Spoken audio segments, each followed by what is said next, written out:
I just got served some papers by the police.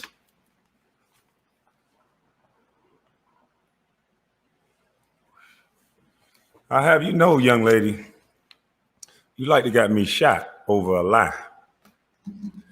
Now you done pissed me off. You like to got me shot, you stupid motherfucker. I told you I don't like unnecessary unknown visitors. And I said I was on red alert. So all I saw out of my window was a blacked out SUV. And these damn police officers so good at hiding that they police, I come outside like it's go time. And I go around back and I creep around the side. Thank God the motherfucker was still on the porch. And I saw the police sign on the goddamn side of the car. And I said, oh shit. And I threw what I had in my hand so that he didn't have to do something based on just what he saw. So I played that shit cool as muff. I came around the corner. Oh, what up, buddy? Heart racing like a motherfucker. There's a whole ass cop coming down my stairs. I'm like, oh shit.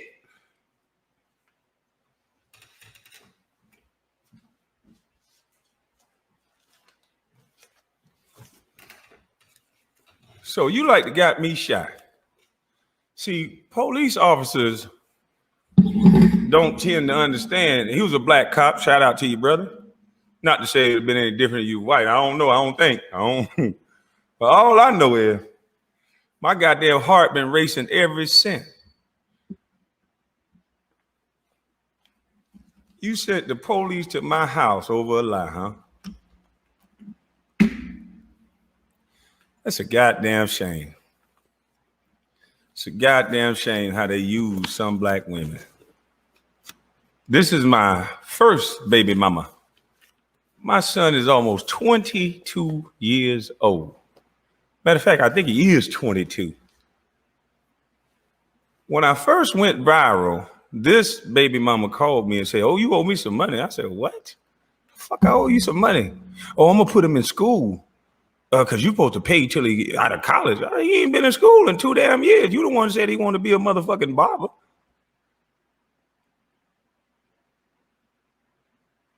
Now I get served papers, and in said papers, it say incarcerate him. You want me arrested, girl? That what you wanted for me? You want me arrested? How come I'm free? I'm gonna see you in a minute. What's up, everybody? It is your girl, your diva in knowledge, Lady Mocha, represent Mocha's Cafe de Paris, where I'm always serving you wisdom, knowledge, and spiritual awareness. Big ups to all of my subscribers, those who have been with me from day one, those of you who have just recently subscribed. Welcome to Mocha's Cafe de Paris family. So I'm going to move into this content right away because there's a lot of things I definitely want to address concerning Mr. Kwame Brown and his baby mama drama situation. Now, I am one of his followers. I have been following Mr. Brown since the incident with him and Charlemagne the God. And besides that, the chaos and, all the, conflict that's been transpiring with him and Becky with the good hair and,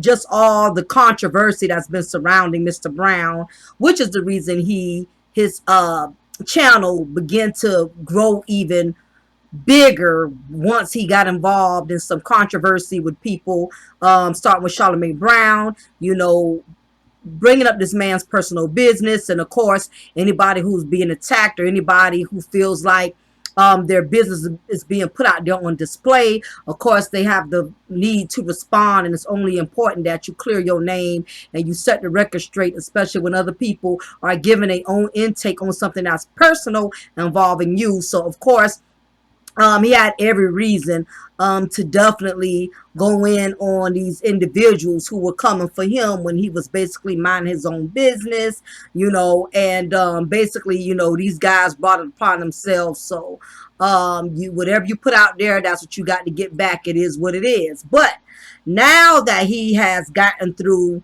that situation, now here comes the new situation with the baby mama. Of course, I'm just gonna call her baby mama, cause bitter baby mama, cause I don't know her name, anything. So with that being said, now ever since his channel has been growing successfully, not that he wasn't already successful, but we all know, especially when it comes to the black YouTube sector, the only way your channel gets a lot of gains popularity and gains views, and gains notoriety, you have to get caught up in some type of scandal, some type of controversy. It has to be some type of beef or drama, and that is when people seem to be the most drawn to your channel, is when controversy or drama is surrounded by your platform, and people are putting your name out there, the negative atmosphere. And it's sad, but the only way you can get attention of black people, the only way you can earn a large fan base, as far as a black audience, you have to have controversy, you have to have conflict. That is the only way people will find your channel appealing. If you're talking about things that are beneficial to the black community, not too many people are going to be drawn to your platform. You have to have some type of drama or controversy or scandal surrounding your name, then everybody's clicking on your video wanting to hear your point of view. Then the person you're beefing with, then they're clicking back on their video, getting their point of view. So anyway, after he done got through all this fiasco with Charlemagne the God and all of these other, dudes who got out of pocket, here comes the baby mama who decides that she wants to send the police to Mr. Brown's residence. Now, keep in mind, she did not feel the need to do this until she started noticing how Mr. Brown's channel was progressing, seeing all of his super chats, the cash apps, basically seeing how his channel is growing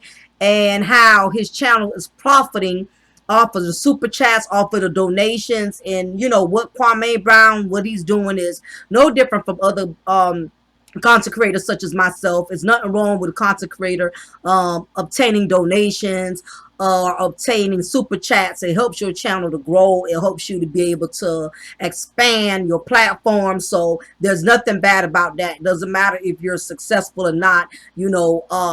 It does really help when people really support your craft and support your channel, and can't do nothing but respect that. So Mr. Brown, his channel, his platform is growing phenomenally. He's doing great. And of course, like any other bitter baby mama, they can always observe when a man starts progressing, when their baby daddies start progressing, when their baby daddies start becoming successful. Here they come like snakes out the grass, coming in full force. All of a sudden, they want a piece of the pie. Long as you down, you struggling, you laying low, they don't know what you got. They don't know how good you're sitting. They don't know how good you're eating. You really have any problems from them. But the moment they get whiff of you getting any type of success or you receiving any type of additional income, here they come all of a sudden asking for an increase. It doesn't matter if you're already paying child support. Now, keep in mind, it's one thing if a man is doing absolutely nothing, but the fact that this man had already stepped up, already being a hands-on father, he wants to be in his son's life, making an effort to be in his son's life, already financially contributing to be in his son's life. Here it is, you still coming in asking for more. Now, like I said, this has nothing to do with deadbeats who don't do nothing, who have nothing to do with their sons, do not have a relationship, do not reach out, do not communicate. That's a different type of bracket of Negroes that I can't even speak upon. But this is a totally different situation, because this man is involved with his son. He takes care of his son, and yet still the bitter baby mama, the hyena, of course, she decides, oh no, your channel is getting big. I'm seeing you getting these super chats. I'm seeing you getting all these your donations. Oh no, if you growing, my pockets need to be growing. And I've spoken about this several times before. This is not a topic that I'm brushing upon just to earn clout off of Kwame Brown, because anybody who knows my channel, I've been speaking on baby mama drama. I've been schooling these guys, educating these guys, telling them how to be cautious of these type of females, or schooling these guys how to deal with these type of baby mamas in the event they get caught up in these type of situations. So this is something I've been speaking on. This is not something I'm just speaking on in the hopes of likes, clouts, or earning more notoriety. If you look back at all of my older videos, I'm not new to this. I'm true to this. I've been speaking on baby mama drama and the pitfalls that comes with it when you get involved with these different type of females, these bitter baby mamas. So unfortunately, when you become successful, and I knew it was only a matter of time. I just didn't figure it was going to come from the baby moms, but I'm not surprised. It was only a matter of time that the bigger Mr. Brown's platform grew, the more successful he was becoming. Here comes all the snakes coming out the woodworks. Now here is bad enough. You got all these content creators, you know, these male bloggers trying to ride off of his name, trying to ride his coattail. You know, it's been a few who was already genuine, who was already giving him props way before his name really got out there. It was a select few like Jada Black who been giving him his props. They didn't wait till he got big. All of a sudden, now they want to pay homage to this man. They want to give this man recognition. So you have a few brothers who were solid from the beginning. They did not wait till he got big to want to acknowledge him. You know what I mean? So that's how you know who your real peoples are, when people are all about clout, or people are all about really supporting you with genuine intentions. And the majority of these dudes is all about clout, because let's be honest, a lot of them was not rocking with Mr. Brown until that controversial surrounding him and Charlemagne the God. All of a sudden, everybody wants to be in. Everybody wants a slice of the pie. So we're not going to act like it's just women that are clout chasing. That is just female content creators who want to get in good with the successful male content creators. I see more male content creators being groupies than I see women. Okay, you got dudes up here calling this man Mr. Brown, he's my brother, he's my homie, and never even had nothing to do with him, knew nothing of him until his channel grew and became bigger. You know what I mean? Now all of a sudden everybody wants to claim they got some kind of ties with him, which that's how it is. You know what I'm saying? You have all these clout roaches. That's what I call them, not cockroaches, but clout roaches, who want to crawl all over this man's platform so they can get a slice of the pie. Everybody wants to shout him out. Everybody wants to, you know, and nothing wrong with that if you've been in his corner way before he got big. But all of these clout roaches out the blue sky, they crawling all over the place. You know, it's just ridiculous. You got a lot of content creators, male content creators, that are becoming like groupies in the lobby waiting on the NBA player to come through. They just so thirsty. They can't wait for him to come through so they can jump on him, ride him, and get whatever they can get, you know what I mean, and hit the big one. You get what I'm saying? So anyway, of course, more money, more problems, in the words of Biggie Smalls.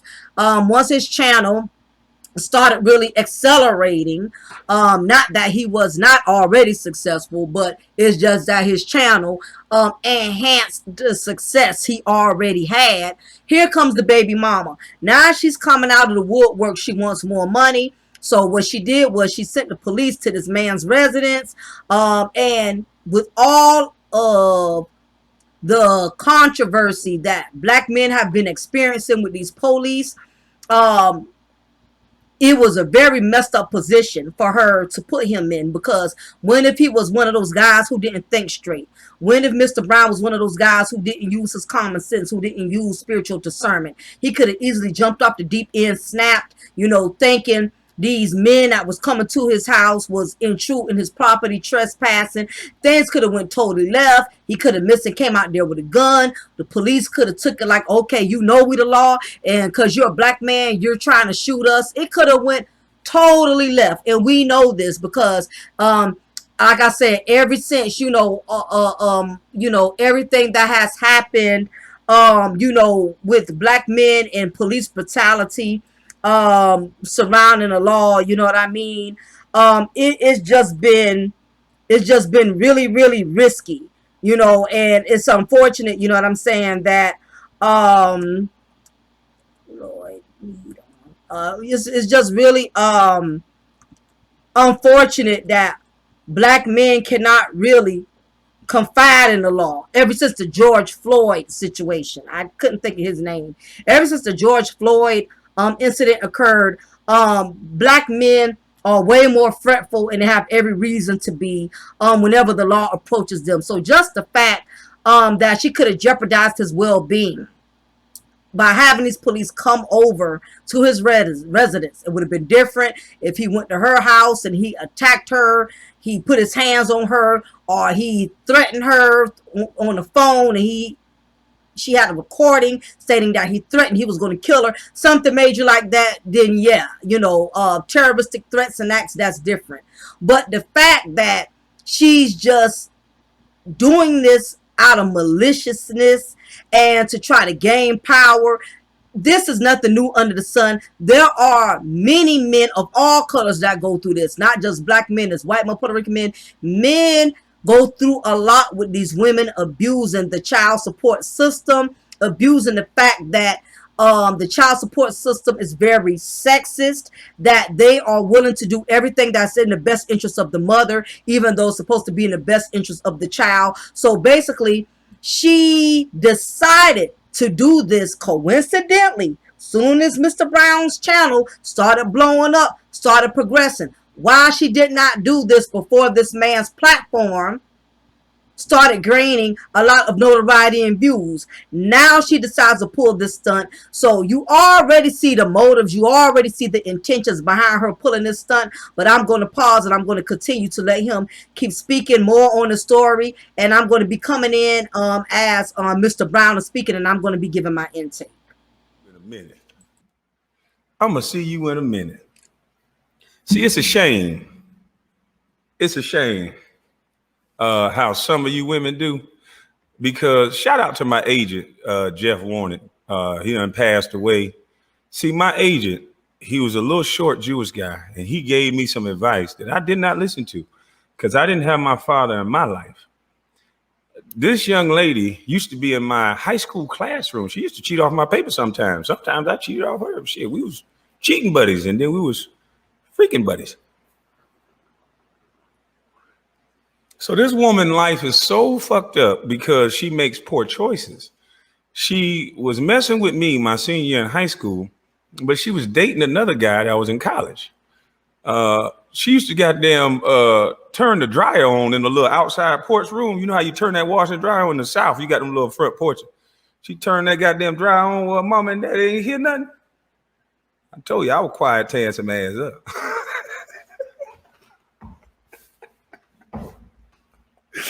I'll quiet tear some ass up. All these stories are verifiable. But see, you know what? I stay quiet because I never wanted my son to know what type of woman you is. And I think too many men do that because y'all women be acting like y'all some hell of a motherfucker, some of you. And us men just stay quiet and take it on the chin with all the stupid shit that you do. But this ain't one of them times. So since you got my son number blocked, I'm going to tell him the real you. So my son doesn't know that his mother had another man, the guy she was dating on college, signed the birth certificate for my son, and they were supposed to get married. They didn't get married because allegedly his mother, because this boy don't look nothing like him, but both of us are tall and black, but I have distinct geeky features, and them shit show through. Them slanted ass eyes and them little lips, them high cheek moments. He got a big ass chip like his mom. But no, I ain't gonna stop. I ain't gonna stop. No. I'm not gonna stop because my thing is there's too many young boys that go through life hurting because mothers lie. Some mothers lie. And the fact that you're gonna lie like this when this boy, ask Tyrus Thomas, this is the same son that I had in Michael Jordan's practice facility playing basketball with. That's what it's about, being a father. But you, ma'am, all the money I've given you, and you like to got me shot, knowing that when you have another man sign a birth certificate, I didn't have to step forward and do a motherfucking thing. And that was the advice that my agent gave me. He said that this woman only wants your money. She's going to fight you day in and day out for money. And he was absolutely right. Now, I definitely wanted to interject on this. Now, okay, basically, Mr. Brown was stating here that when he met this particular female, she was a freak. Like most young men who want to get it in, she was a freak. He used to sneak over there, smash, pash, whatever, at that age, you're hormonal. Now, the only thing I did not agree with was the fact that he basically insinuated how fast she was, evidently how she was the one that was making poor choices. And I totally believe with that, both of them was making a poor choice. Now, granted, she was sneaking him over there in the front porch, letting him smash her in the pantry where the washer and dryer is. The truth is, ain't no telling how many other dudes she was letting smash her in that same pantry room. And this is the reason why men, y'all cannot just hold it against these freaks, because at the end of the day, don't think you the only one that's tapping that. It could have been several other dudes up in that pantry. Both of them going to have to take accountability on that. They both have to take an L on that. Okay, whenever you meet a female, you know she's a freak. She has you coming to her mama house, has you letting you smash her in the school, behind in the back of the school bus or under the school bleachers. Whenever you meet a freak, yes, she is making a poor choice of being a freak and letting you lay her. But at the same time, as a man, keep in mind, when you lay these type of broads, most freaks are fertile. Most freaks have no respect for themselves. Okay, so they don't have a problem, you know what I'm saying, with leaving themselves open to where you can impregnate them. So that I would say, because I'm not going to be phony, act like I agree with all of his standpoints, just so y'all can be like, oh yeah, she's for the brothers. No, I can't give him a pass on that one, because at the end of the day, it takes two to tangle. But, for the most part, she knew exactly what she was doing.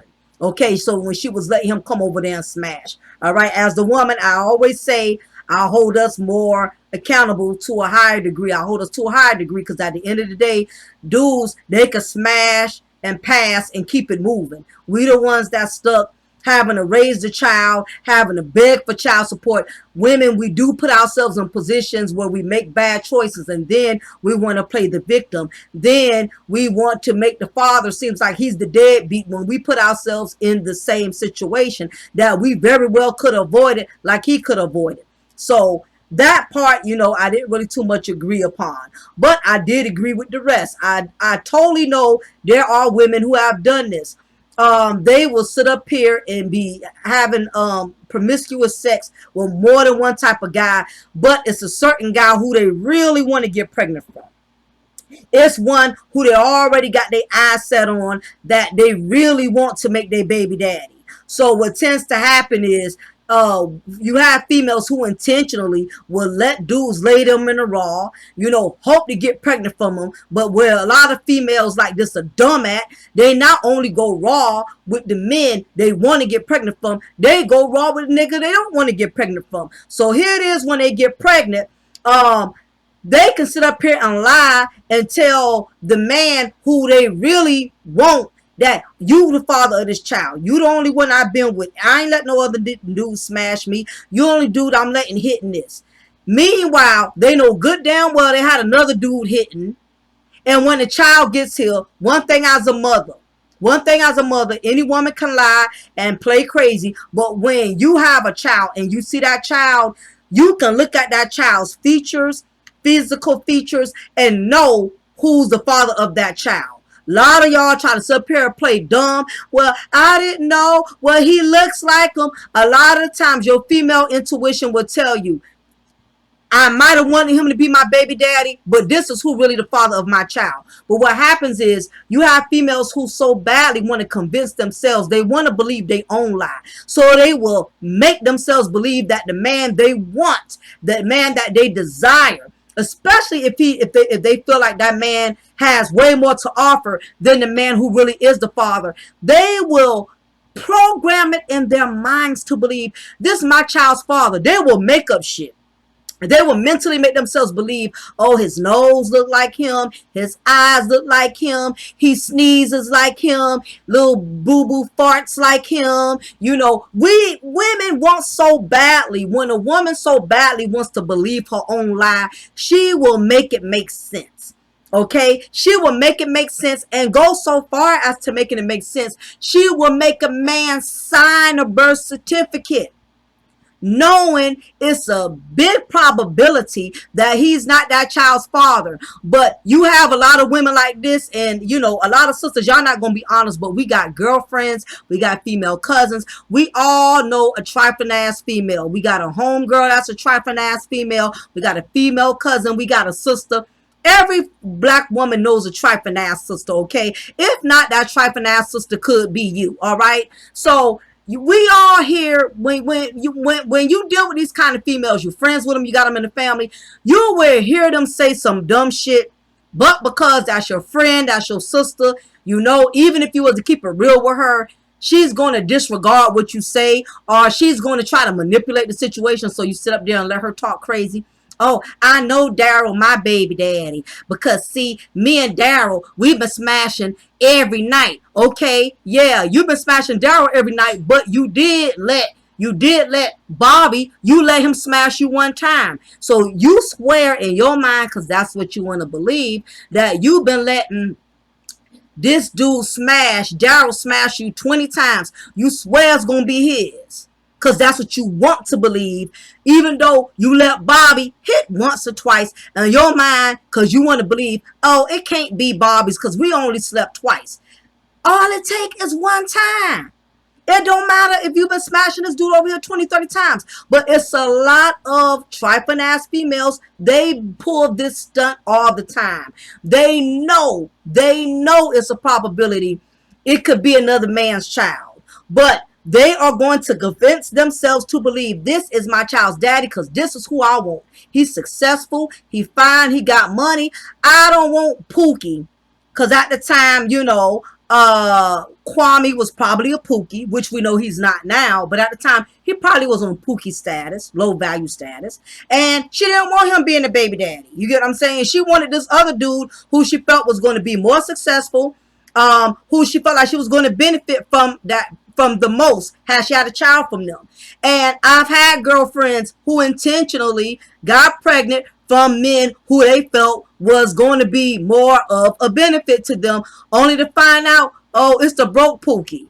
Oh, or it's the trifling Negro who impregnated you. You know, you sometimes you play kids games and end up with kids prizes, but that's most likely what she did. But Kwame Brown is going to go further into explaining the scenario, but that's what she tried to do. She tried to pin it on another man, and it ended up backfiring. But we're going to go ahead and proceed and let Kwame finish speaking on this story. Absolutely right. Used to come look in the house to do a welfare check, and my son don't even have a fucking bed, and he's the one paying for the damn house.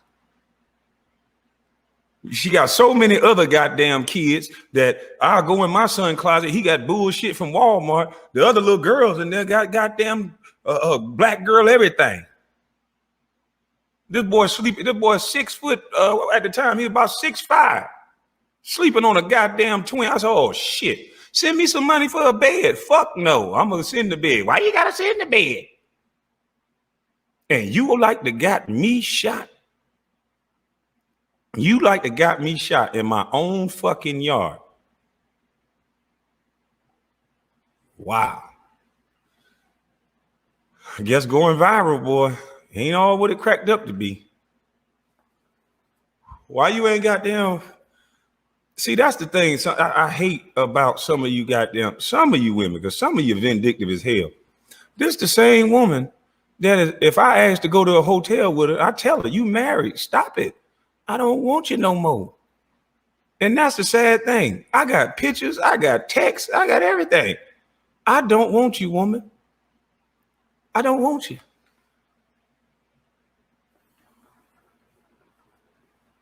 It's a damn shame. The day she texted me that dumb shit after I went viral, I said, I don't owe you anything. What the fuck are you talking about? Send it over to me then. Send it to me. Let's talk to me. Send it to me then, whatever I owe you. And I said, I sent her a text. I said, listen, why don't you talk to this boy and actually tell him the truth of what happened, that you was hateful because you was supposed to get married to another man and that wedding got called off because you was upset that I was the baby daddy. And you know I ain't want your ass. We were just. So I'm just saying, you can't blame me for your life and your choices. I won't take the blame for that. I will take the blame for standing up like a man and taking another man's name off of my son's name, getting his name changed and taking care of him and begging you to see him. I will take the blame for that.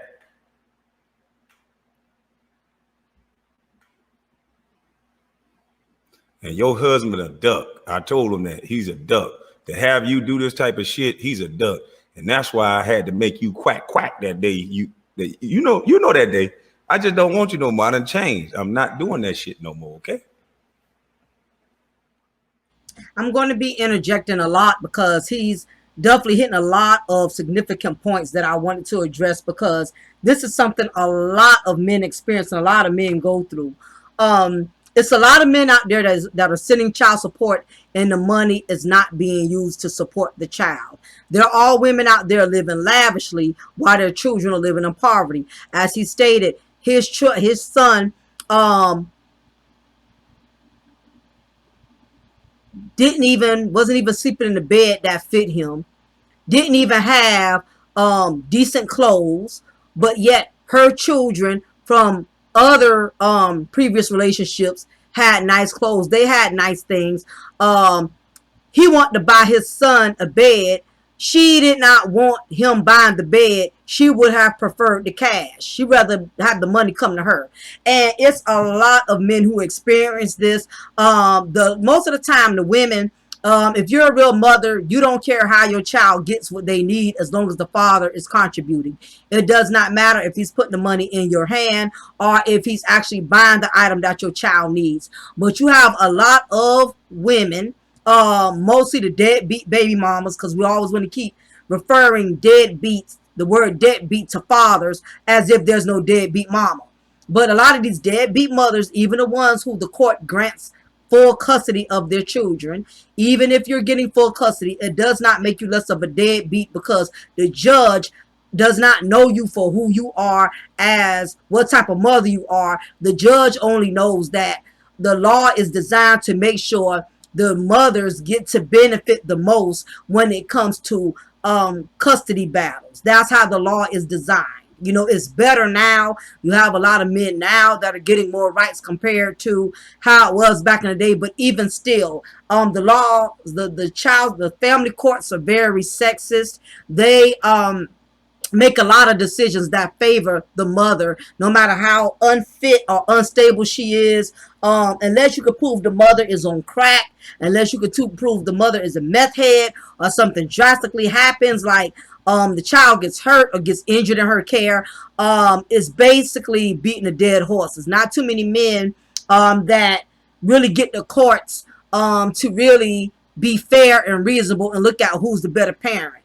Who's the most stable parent. A lot of these court systems are not designed to make sure that they're making decisions that are within the best interest of the child. It's basically what's in the best interest of the mother, and it's always been that way.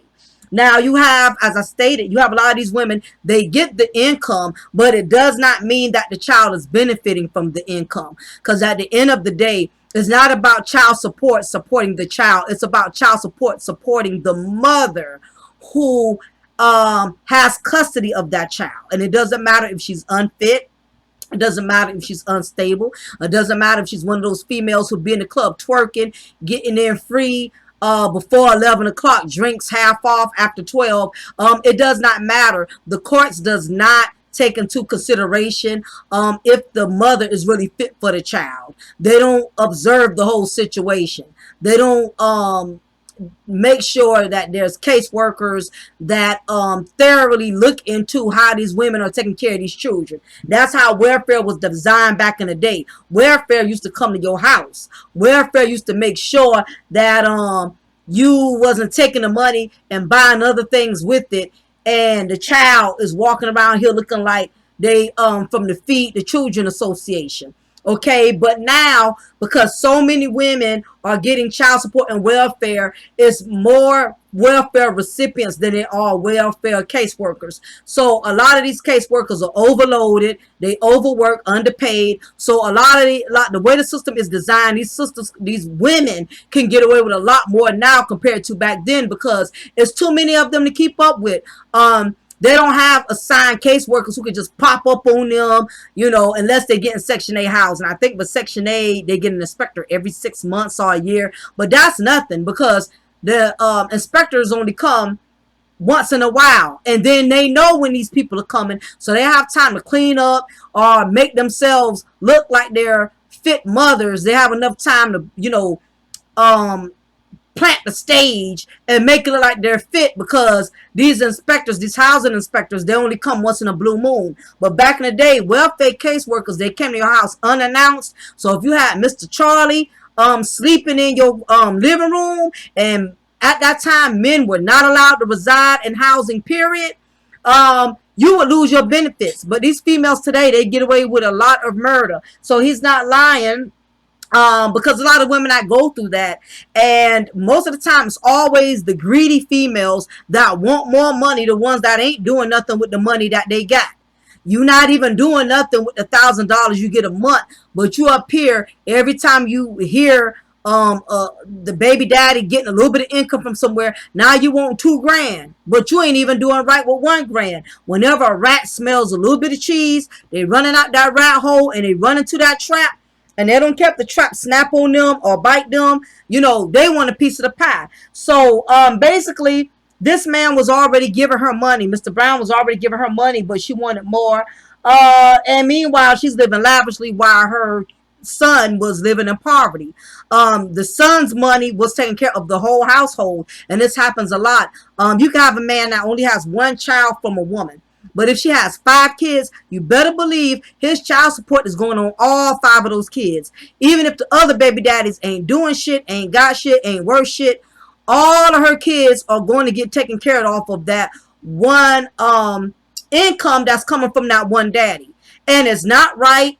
But you'll have women, especially these bitter baby mamas, when you bring up stuff like this, they will argue you up and down. Well, what I do with my money, that's my money. And I'm not going to take care of one child while the rest of my children suffer. Well, you should have thought about that before you had all these different baby daddies. Why you got knocked up on one baby daddy that could help you take care of your child, but the other 3, they ain't doing shit because at the end of the day, all your children are still losing because their daddies should be stepping up as well. But what happens is the trifling ass niggas, these females are not going to give them a hard time because, first of all, trifling niggas ain't got nothing to lose. So you could threaten a bum ass baby daddy all you want. I'm going to take you to child support. You got some dudes, you could lock them up 1,000 times. They still ain't going to give you shit. But it's guys like Mr. Brown or men who are fathers who do take care of their children. These are the ones these type of females give a run for their money. These are the ones who lives they try to complicate because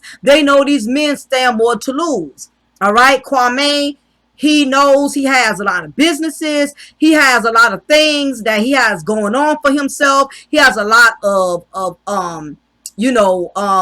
plans and things established that he has set forth for his children in the future. She knows this. So anytime you are a man that's well established and you're trying to do the right thing, you will become more of a target compared to the deadbeat ass baby daddy. Because the deadbeat ass baby daddy, first of all, he don't keep a job for her to get child support. Okay. Or if he does get a job, he will quit that job, before child support can garnish the first $2 out his check. You trifling baby daddies, that's the reason why the baby mamas, these bitter baby mamas, they don't go after them. Because the trifling baby daddies don't have nothing for them to take for these guys to feel threatened by. But when you are a man of success, you have a family, you have businesses, you have money in the account, the baby mamas are going to most likely attack the well-established man first before she tries to attack or goes after the deadbeat ass baby daddy who contributes absolutely nothing. Furthermore, another point I would like to add to this is a lot of bitter baby mamas, they have a big issue with the fact when they cannot get the baby daddies to desire them the same way they initially desired them. In other words, if you was smashing this chick, going to her house all the time, you know, smashing her, if y'all did have a relationship, if y'all did have a little, you know, something going, in her mind, she's still looking for that same guy that she first had before she got knocked up from him.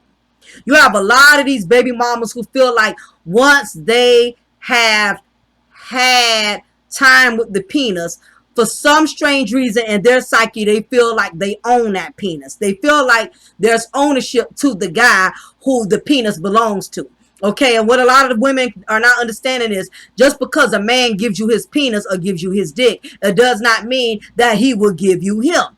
And you have a lot of baby mamas, a lot of women in general, they can't seem to comprehend that. They don't know why, well, he's been fucking me and he's been smashing me, he's been hitting it all this time, and they think they can still use that as leverage to get what they want out of a man, which is the reason why this particular female call herself still making passes at Mr. Brown, sending him inappropriate texts, knowing she's in a relationship with somebody, and you know, because in her mind she feels like she's already had his penis, so she feels like therefore she could always have him. And you have a lot of baby mamas who think like this, and then when a man tells them, especially when he verbally tells them, look, I want my child, I don't want you, I will be a part of my child, but I won't be a part of you.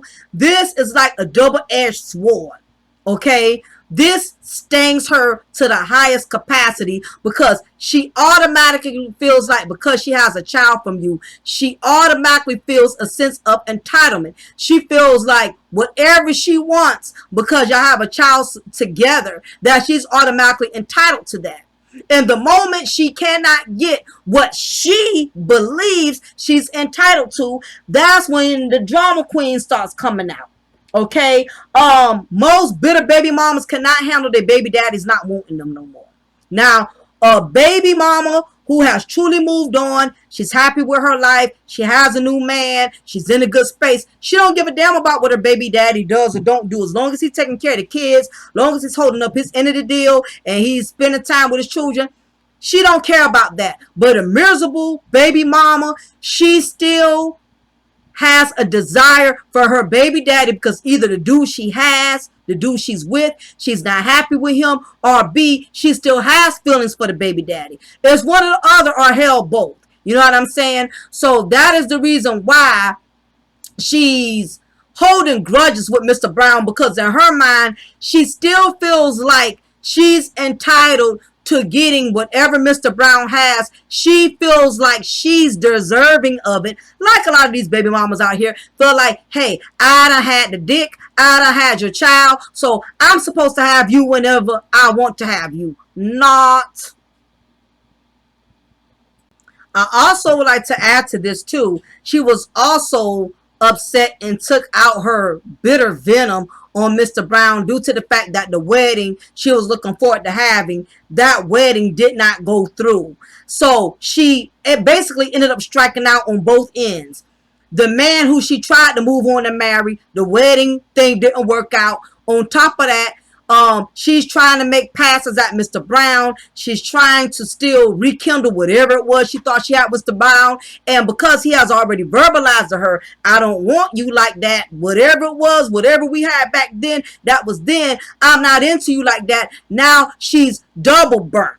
Okay, because she done burnt both ends of the candle. She couldn't get nowhere with the guy she was supposed to get married to, and she couldn't get nowhere with Mr. Brown, the man who she had her child from. So whenever you're dealing with a bitter baby mama, 9 times out of 10, it's because her luck is bad with men.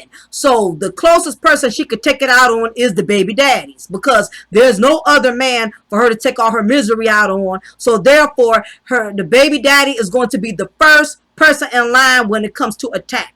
A lot of women do this. especially bitter baby mamas. It's called displaced anger because I have no one else to vent my frustrations out on. I don't have another man in my life to make miserable. Therefore, I'm going to make you miserable since you do have some kind of part in my life, being that we have a child together. I know at my convenience, I can always lash out and take my anger, my hostility, and frustration out on you because I don't have another man to make miserable. So therefore, I'm going to just make you miserable.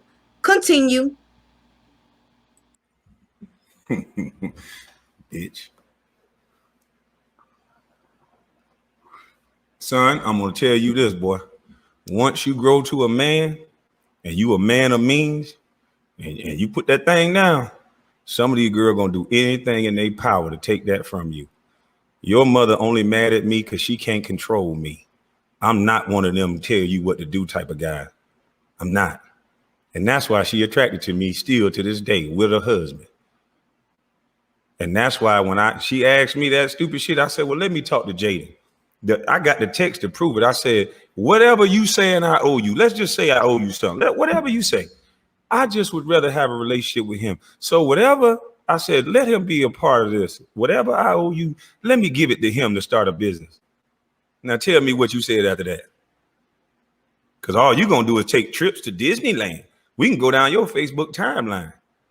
While all the money rolling in, you got 4 cars in your driveway. And what I ask you, why the fuck do you need 4 cars? Why you need a Camaro or a truck, a Mustang and all this shit? What the fuck is wrong with you? This is supposed to be child support, not buy a car support, motherfucker.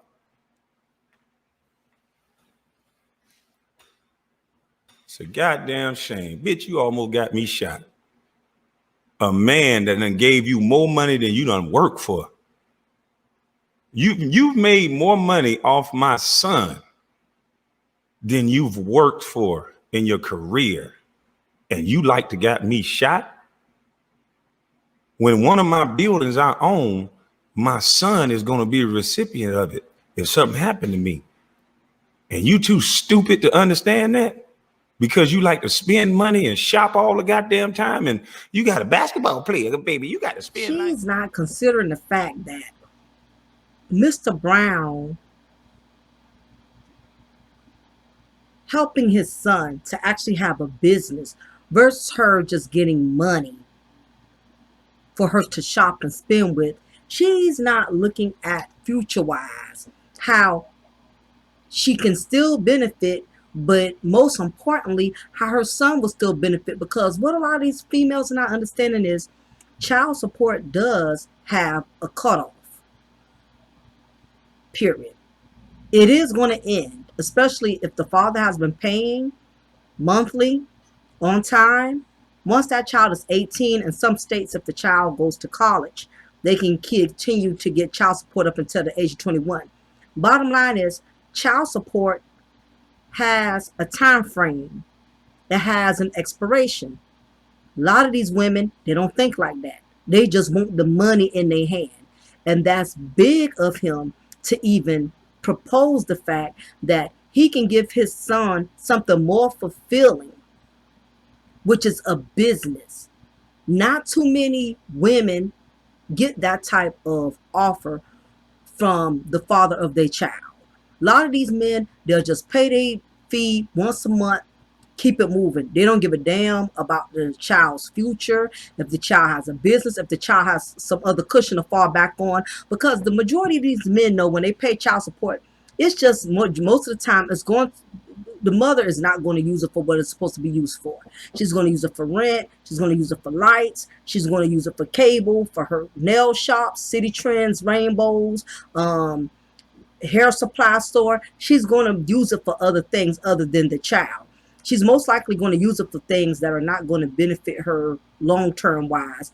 Definitely not going to benefit the child long-term wise. She's not understanding that for Mr. Brown to have to help his son have a business for the future, that is going to bless her in the long run, because when she gets sick and elderly and old, her son may have to pay for her to go to a nursing home.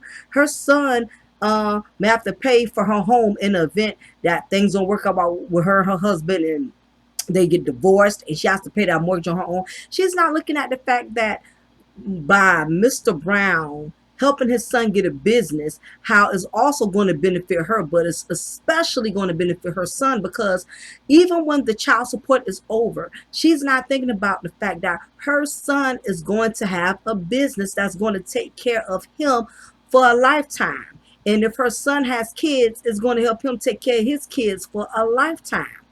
You have a lot of these baby mamas, they want to live lavish off the child support. And what tends to happen is, and I'm sure this is the case with her, with his baby mama, they want to live the lifestyle that the baby father is living.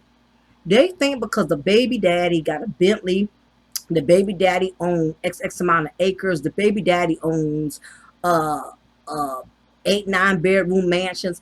A lot of these baby mamas, they don't understand that child support is different from their baby daddy's lifestyle. Whatever that man gives you once a month, you got to make do with that. If he gives you 800 a month, 2,000 a month, 500 a month, you're supposed to make do with the amount of child support you get. Okay? Just if a man is giving you 5, 800, 2, 3 grand a month, and you see he has a $200,000 home, he's driving a $50,000 car, his wife is driving an $80,000 car, it does not mean because you have a child from this man that your lifestyle can equal to his, because he is still working, he's earning that income. You, on the other hand, you're not earning the income. The income is for the child.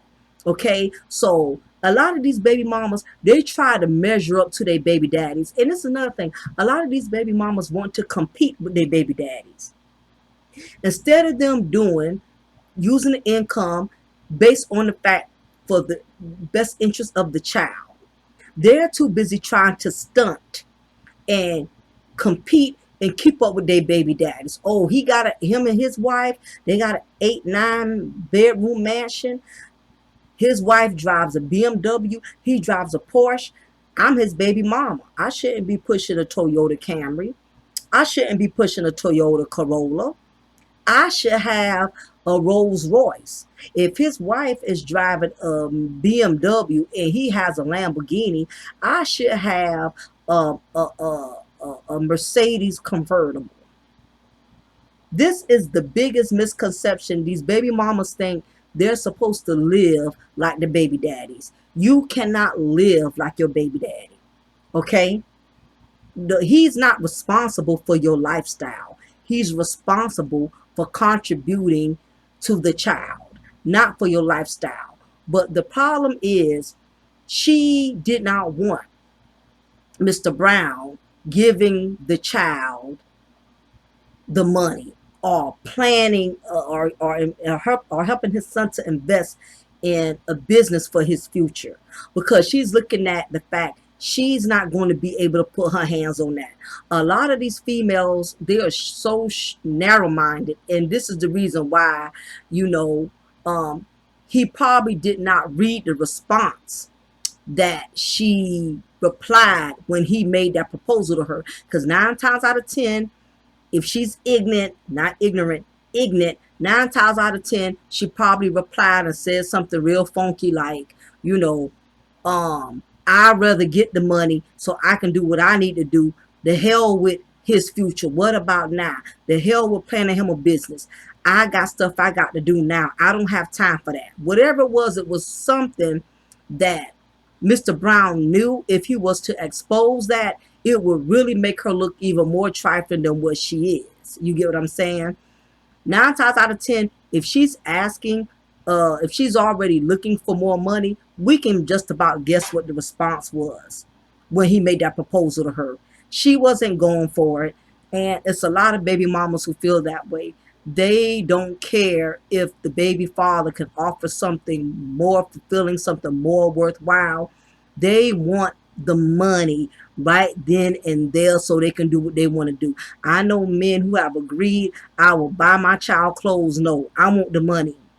So I can do what I want to do with it. Well, I'll take him to get his hair cut. No, I want the money so I can do what I need to do with it. Well, I'll pay for her college tuition.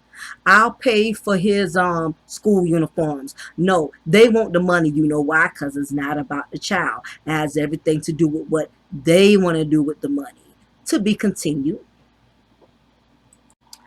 Another point Mr. Brown made was when he stated that she has made more money off of their child than her whole career. This is a very true statement. A lot of these women are surviving off of child support.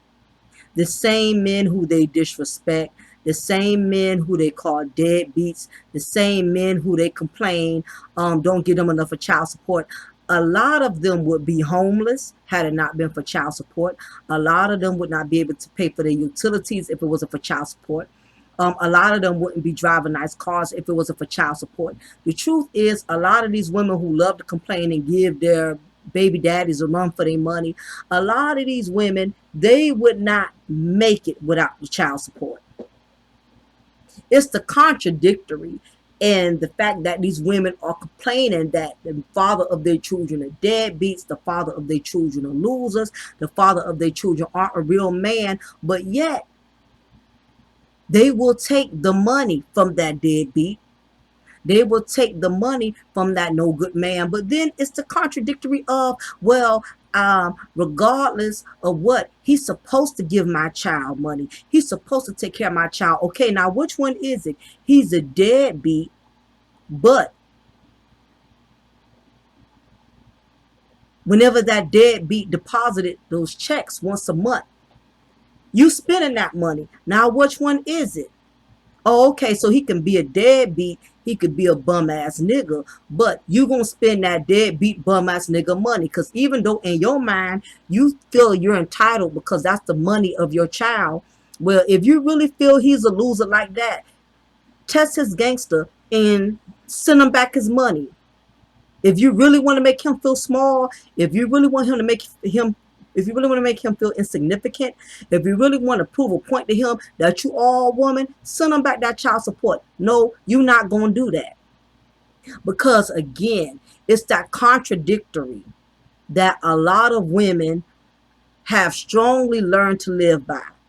I'm going to go around and label this man a deadbeat, disrespect him, tell everybody how he's an ain't shit dude, but every time the ain't shit dude checks deposit into my account once a month, I'ma spend the deadbeat ain't shit bum ass baby daddy money, because I have all this pride as a woman to say he ain't shit, but I ain't got enough pride to give him back his ain't shit money. The contradictory a lot of these females make. He's a nobody. He's a zero. Okay, but you running down there every month, every other month, asking for child support modification, asking for an increase. The contradictory of saying he ain't shit. But every time you get in the bind, and I'm not saying all women do this, but every time you get in the bind or the no good bum ass man you have in your life, who ain't paying his own child support. And that's another subject for another day. These women who want their baby daddies to pay child support, but they're married to men or they are with men who don't pay their own child support. So much contradictory, but we're going to continue. Come on, please, baby, you got to spin like this. It's a goddamn shame, boy. And this is the type of shit that goes on, and this is why black men are so frustrated sometimes. You motherfuckers take their children and act like you some hell of a motherfuckers and hold these kids hostage and make it all about goddamn money. You wrote on a piece of paper that you wanted me in jail after your mama begged me, please sign the birth certificate, please. I said, you don't have to beg me to do that. And my agent was begging me, please don't sign it. Please don't sign it. You ain't got to do shit after that. My agent said, don't sign it, but if you want to help him out, help him out. What did I say? No, I want to change his name. You a piece of shit. You like got me shot and you want me in jail. Oh, okay. Real good. What an idiot. I might have to call the lead attorney on your ass. But you know what? That's why the court system thrive and they love to keep people apart, because of this stupid type of motherfuckers like this. You renting houses the entire time that you getting child support. What did I tell you? Here go $50,000. Put a down payment on the house. Oh, it was a lien on the house. These are public records, you educated motherfucker. You can't see. You like to got me shot. You like to got me shot in my own damn yard. All because you a lying, trifling, cheating on your husband ass woman. And I'm not gonna give you none.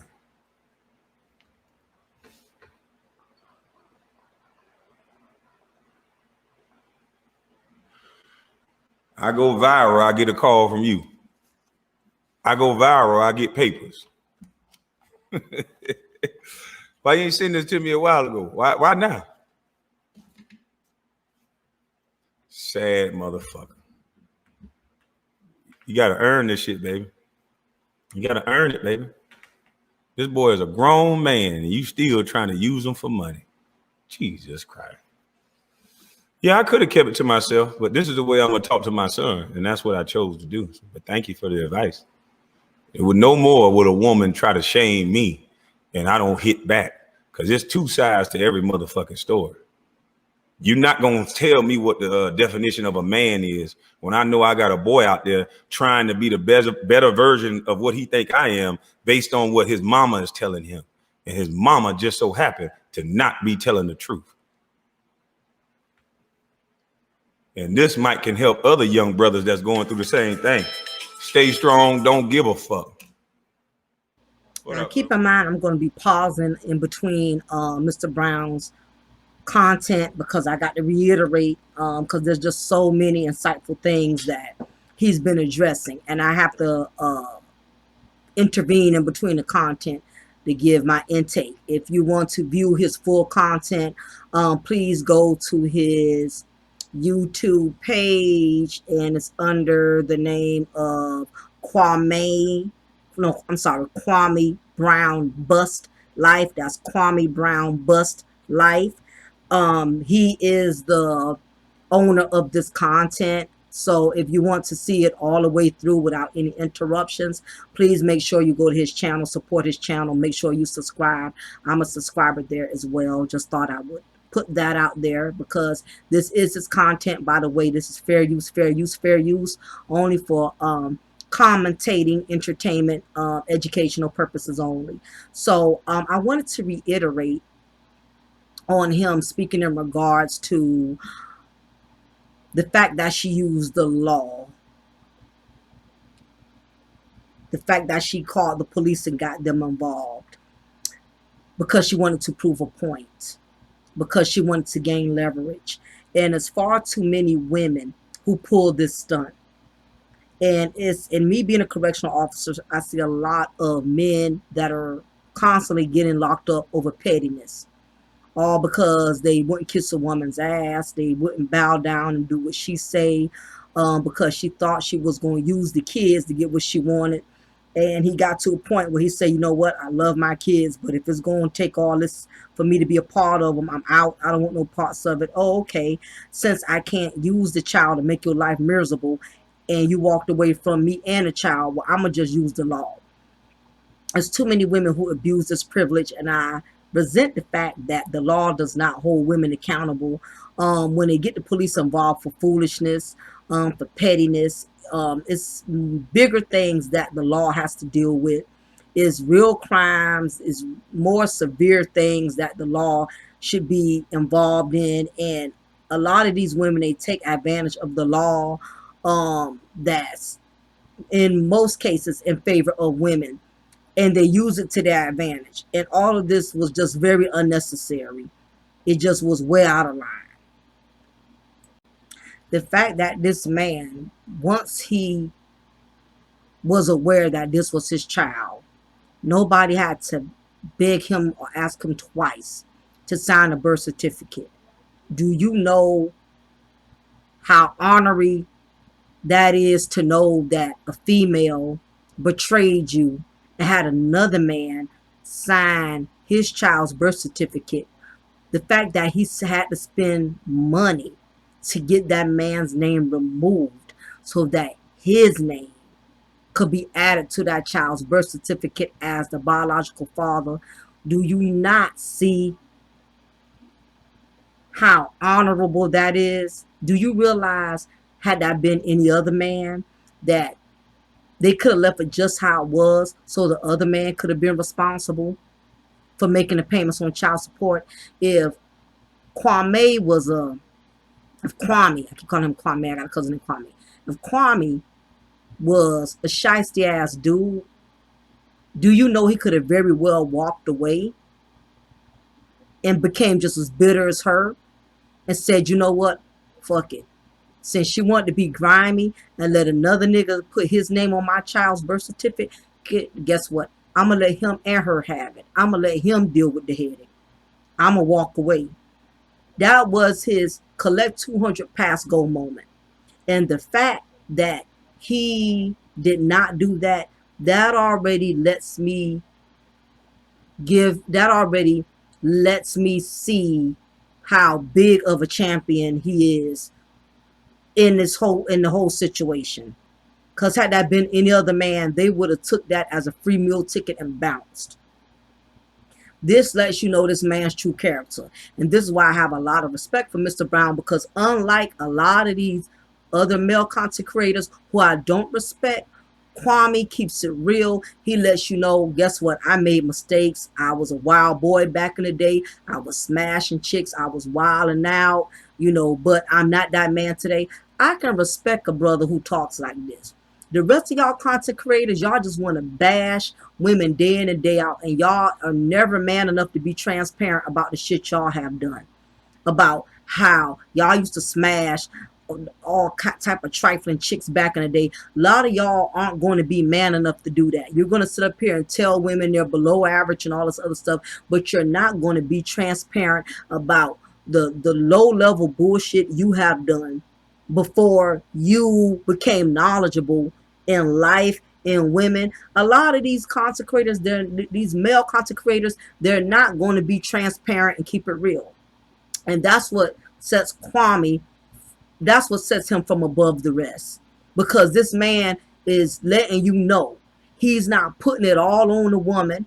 He's letting you know where he resents her and why he resents her, and he has good reason to do so. But I really respect the fact that this man is keeping it real and saying what he did, that he wasn't no innocent bystander.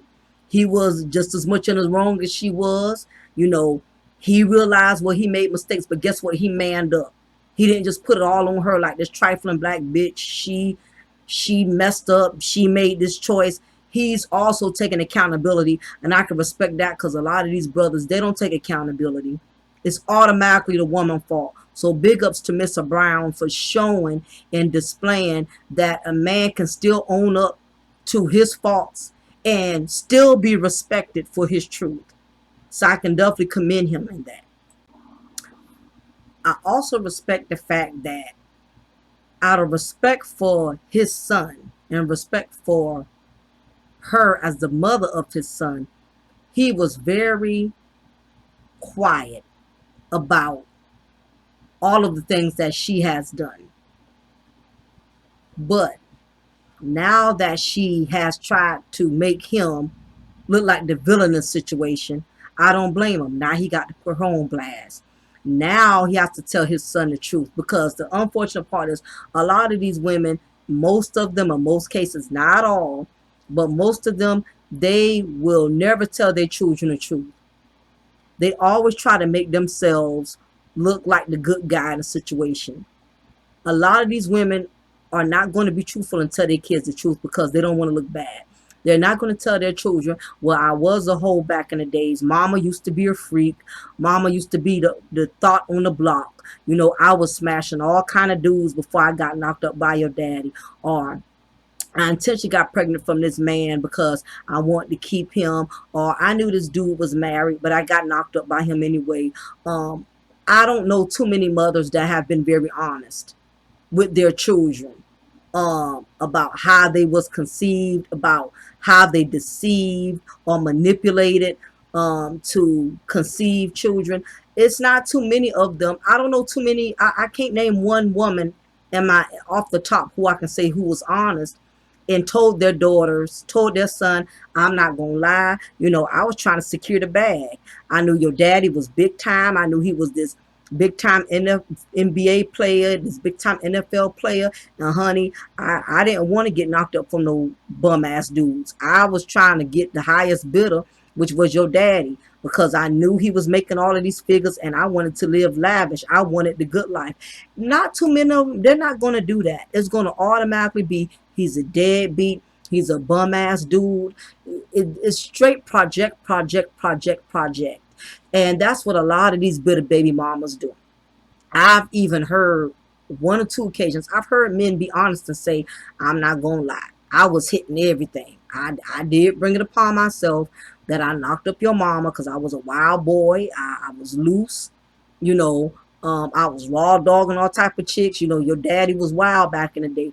These women will never really admit what type of women they were when they got knocked up. They're not going to be honest because, again, it gives them that leverage to make the father look bad. Your daddy ain't wanted you. Your daddy ain't never took care of you. All your daddy did was send you money, but he ain't never called and check up on you. But it's not too many of them that's going to admit this shit. And ladies, let's not act brand new, because y'all know y'all got girlfriends, y'all got female cousins, y'all know females who intentionally do shit and then try to play the victim and try to play crazy and make the man look bad. So I don't blame Mr. Brown. This would be the time to tell him, because his son is 22. The good thing is his son is grown. And his son at this age has probably had his share of dealing with trifling females, so he can probably relate a little bit more. I definitely would let him know at this point, there's no sense of protecting her, because at this point, she's trying to sabotage Kwame. So he owes her nothing else at this point. He don't owe her to protect her feelings, to protect her reputation. He don't owe her that, especially after she pulled a stunt like this. At this point, all bets are off. So she started this war. You can't start the rain and then get mad when it thunderstorms. You created the rain, but you wasn't prepared for the thunderstorms. So she's going to have to take an L. She's going to have to bite the bullet on this one. But 9 times out of 10, she's not. If she really has the son manipulated or wrapped, she still can somehow, some way try to manipulate her son into thinking that she didn't do nothing wrong. Now, Kwame is a very intellectual dude. He's very strategic. So I'm sure he's going to find a way to conquer her on this. I really believe she barked up the wrong tree, because this is not a dumb dude. This dude is not simple-minded. He's very, like I said, he's very strategic, and he has a lot of wisdom. He has a lot of knowledge. This is not going to be one of those guys she's going to be able to run over. She's going to have her work cut out for her. So I hope she's ready for war, because this is one baby daddy I would not want to piss off. What up, bro? This motherfucker almost got me shot in my own motherfucking yard. Stupid. Man, you know how I came out the motherfucking door. I'm coming out the door like G.I. Joe. I'm coming around the corner like, oh, shit. Over this lying motherfucker. No, I'm on live right now. I'm going to call you back. Stupid motherfucker. These real life situations y'all motherfuckers using these white folks for is don't call the police on the black man. Don't do this. And then you sent the police to my motherfucking house when I got text messages and everything proving, saying, show it to me. Let me talk to him. Let me give it to him if that's what you're saying. But you don't want that boy to have nothing. And you almost got his daddy shot. He's a sorry son bitch. And all you women that might not want to hear something like this, I don't give a fuck. Because some of y'all hide with the friends that y'all with, and y'all know them some sorry son bitches. And they do the same shit like this. The good baby daddies that we always got to go through. The good baby daddies always have to go through the most bullshit. Well, he's right about that, and there's a reason for it. So, to break it down, the reason why the good baby daddies go through the most is because most of the time the good baby daddy is the most compliant participant. In other words, the good baby daddy is the ones that's usually more involved. Those are usually the ones that are stepping up. Those are usually the ones that financially contribute. Those are the ones who participate in all the children's events, basketball games, football games, ballerina recitals. And the reason for this is for several reasons. Well, for one, the fact that you care. The bitter baby mama uses this to her advantage. The ain't shit dude, the deadbeat baby daddy, he on the other hand, he does not care. So she cannot make him miserable. You cannot make someone miserable who does not do anything, who does not participate in anything. Okay? It's easy to torment or make it difficult for the willing participant because you participate. Now, this doesn't make you wrong because you are a father who's active, who does partake in a child's life. But what it does mean is when you're dealing with the bitter baby mama, she knows that she can torment you and make things difficult for you because you do care, because you are involved. Also, if she's a baby mother who still has feelings, if she's a baby mother that wants to have control, the children is the only weapon she can use to try to gain that control, to try to have some type of authority. Because keep in mind, you are not her man, you're not her husband, she has no other ties to you. So the only ties she has is the child. So that the child is her easy access as far as using it as damage control, using the child as damage control to get what she wants. So the bad part is when a lot of these women, these bitter baby mamas go all out of their way to try to dictate or sabotage the man from having a solid relationship with his child. What it does is it makes her more bitter when she realizes that all of the antics and all of the stunts and the tricks that she pulls, none of it has been successful. She still has not been able to accomplish what she's been trying to accomplish.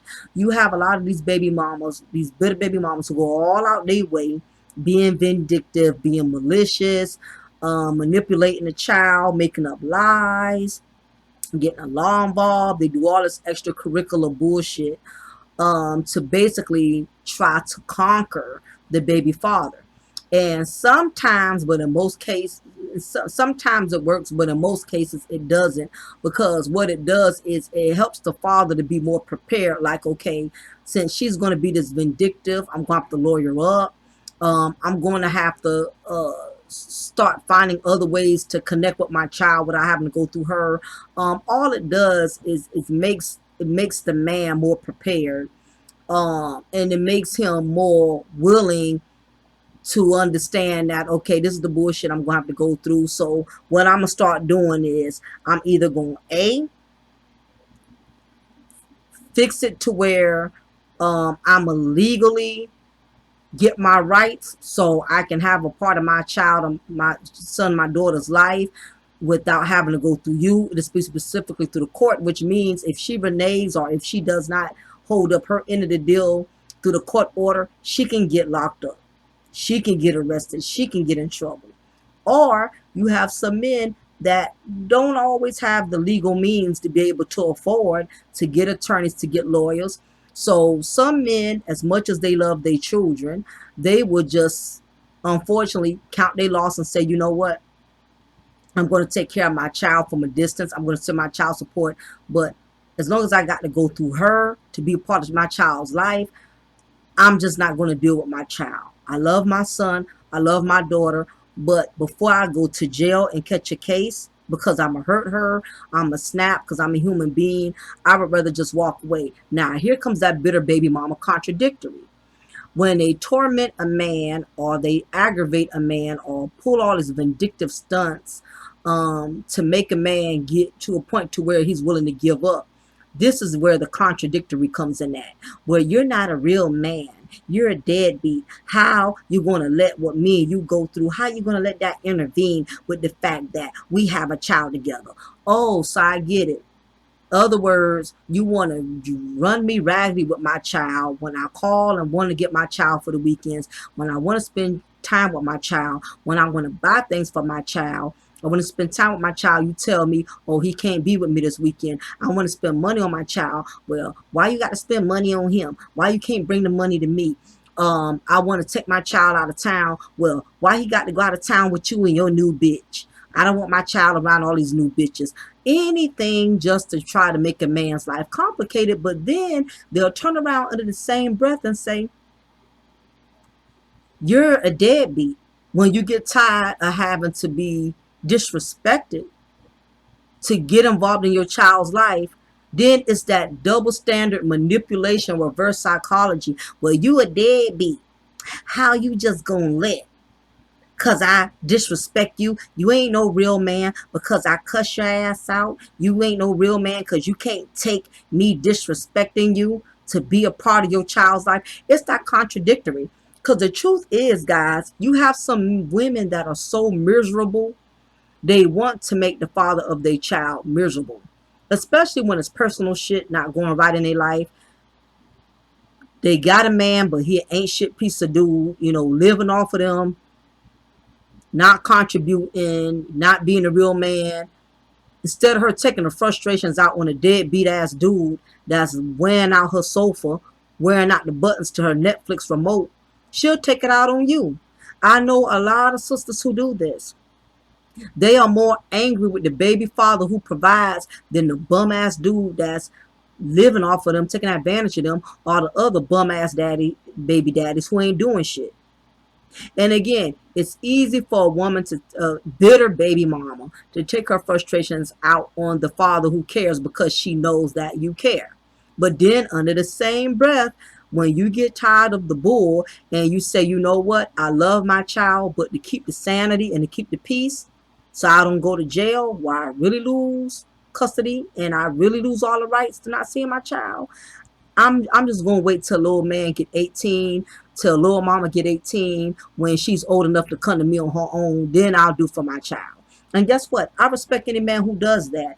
Don't let a bitter baby mama manipulate you and call you a deadbeat because you will not tolerate the disrespect to be a part of the child's life. You will not tolerate the games, the mind games, the manipulation, the maliciousness. Because it gets old, it gets tiresome.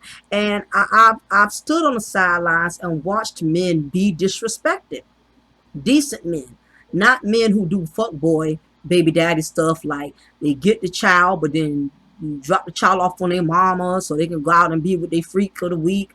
I'm talking about men who are real fathers, who actually go to football games, who actually go to graduations. These men are given the hardest time, and you have to realize a lot of this comes from the fact that most bitter baby mamas do this because she still has feelings. She has feelings, and she's angry at the fact that her feelings are still there and your feelings have faded. Again, a lot of bitter baby mamas, they can't phantom, they can't understand how he want the child, but he don't want me. They don't get it. Because men, y'all are built to emotionally separate. Women don't know how to do that. Women want the whole package. They want the husband who can keep paying their bills, but then they want the baby daddy who they still want them. The psyche of some of these bitter baby mamas is very hard to understand. Hell, they don't even understand why they feel the way that they feel. But I'm going to continue and hear what else Mr. Brown has to add to his content. That is that we always got to go through the most shit. That ain't enough. I want this much. Man, fuck what you want. I start putting shit in the infrastructure real quick on your ass.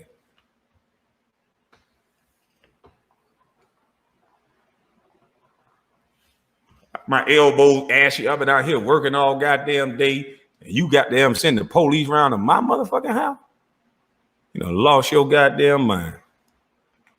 And this ain't no life-changing money that you even asking for, dummy. You ain't gonna do nothing but spend it up a motherfucking again. Shit sad. Y'all try another way. That ain't gonna work. I started to notice another baby mama calling my phone. Well, emailing me now too. If that's what y'all want to try, bring it on. Fuck is you talking about?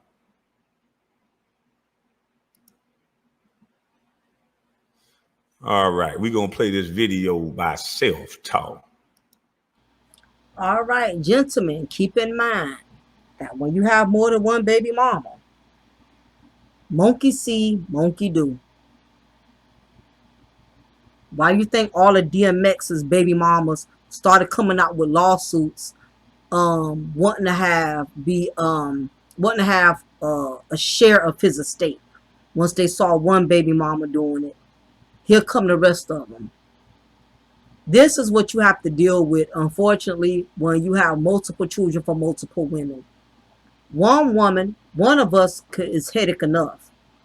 Imagine 2, 3, and 4. And realize that as you become successful, here come the clout roaches.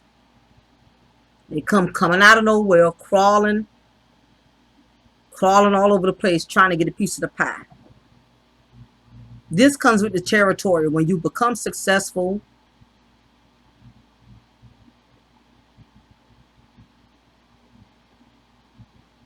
when you reach a point in life to where you're doing well, you're getting established, these baby mamas are not going to rest.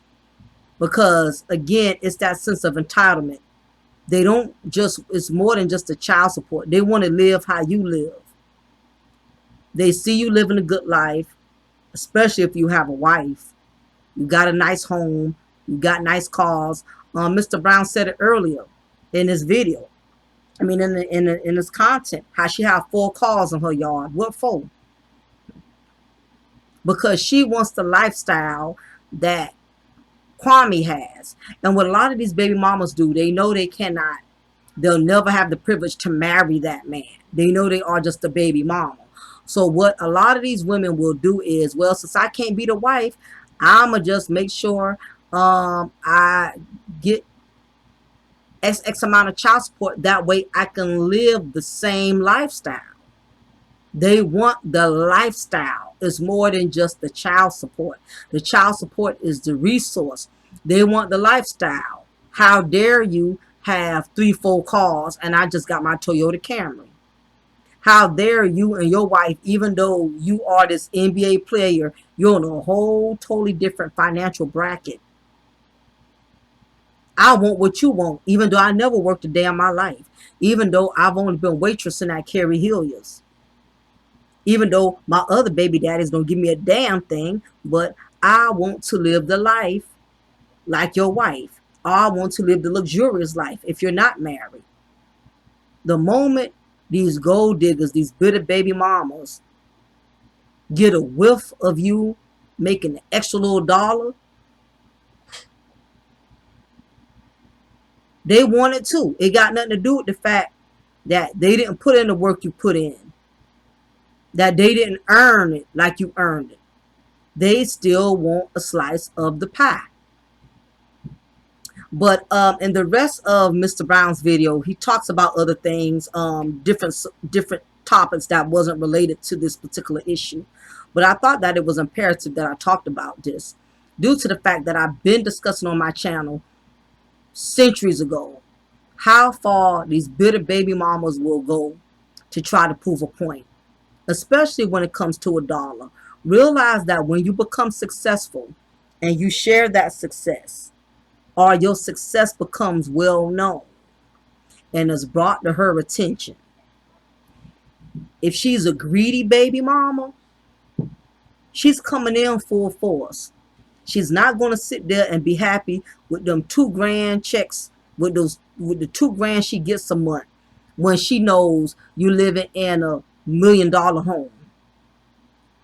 In her mind, she feels as if you are cheating her. Again, you have women who really think, I had your child, so I should live the way you live. I should have what you have. How dare you give me child support once a month and I still have to live in an apartment. And he made another good point about how a lot of these women who do get child support, they don't make good of it. And this is very true. I know a lot of women who have done this. Um, I know a particular guy who was paying child support for years, and the mother of his child, she never made good with the money, never made good with it.